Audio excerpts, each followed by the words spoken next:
यार कसम से मुझे आज ये फोटो देख के बहुत ही गुस्सा आ रहा है। दिस इज एरिक टेन हैग, जिसने आईएक्स जैसी टीम को वर्ल्ड क्लास लेवल पे बनाया है, जिसने ब्रिलियंट परफॉर्मेंस दी है चैंपियंस लीग में, beating real Madrid and also Juventus, जो पेप गार्डियोला के अंडर ट्रेंड हुआ है। बट उससे एक ही गलती हो गई है, या एक्सपोज मानो या गलती मानो, ज्वाइनिंग यूनाइटेड। बात करते हैं इसी के बारे में आज। Welcome back to defective C TV. चलो लेट्स गो।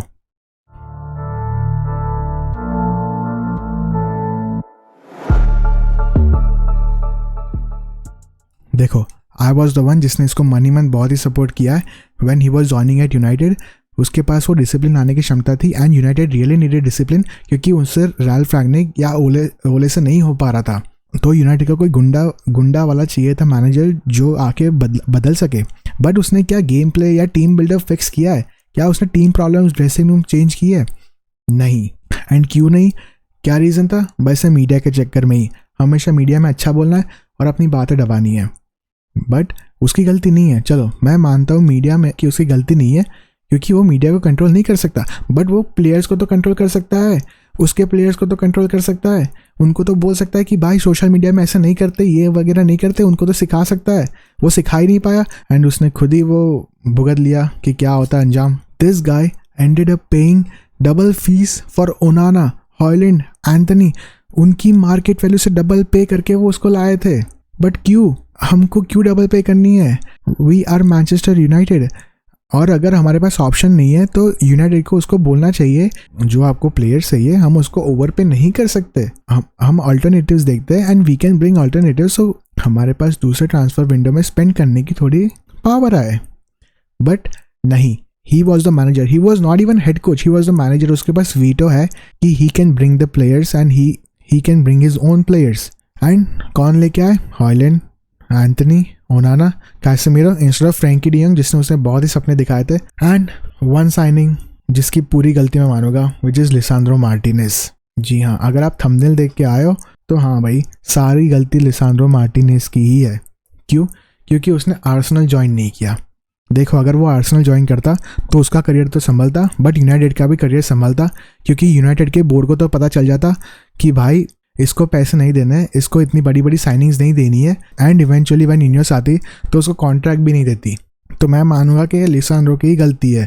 भाई साहब ने उसका तो करियर डुबाया ही, इसका भी करियर डुबाया और यूनाइटेड का भी करियर डुबाया। नहीं, I really love Lisandro Martinez. I am really glad he join Manchester United. तो मैनचेस्टर इज़ रियली ब्लेस्ड कि लिसांड्रो है। I am not covering, I literally feel कि लिसांड्रो हमारे टीम से खेलते, बट कहीं ना कहीं उसकी गलती है भाई। क्यों आए पता नहीं क्यों। अगर मल्टीवर्स में अगर ये सारा थोड़ा चेंज हो जाता कि लिसांड्रो मार्टिनेज आर्सेनल चला जाता तो कोई सिचुएशन में भी अलग ही होती। We don't know. बट मुझे गुस्सा उस बात पे नहीं है। तो मैं थोड़ा बैकग्राउंड हिस्ट्री बता रहा था कि आप लोग को पता चले कि मुझे इस पर आज इतना गुस्सा क्यों आ रहा है।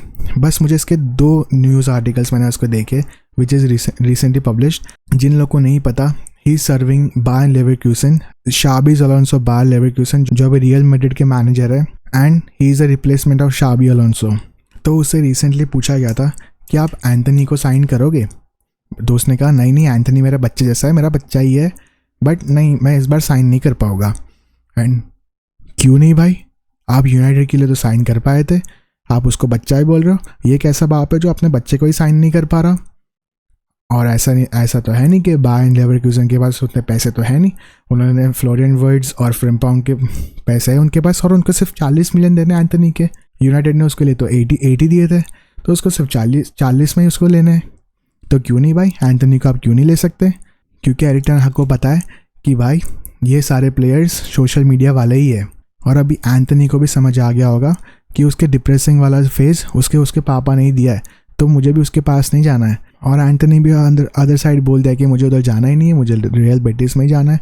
उसने भी बोल दिया कि मैं एरिक टेन हैग को ज्वाइन नहीं करूँगा। Crazy, this was crazy. But ये न्यूज़ देख के this second one which is this one, उनकी रिसेंटली मैच हुई थी फ्लेमिंगो U20 की टीम के साथ and they lost the match 5-1।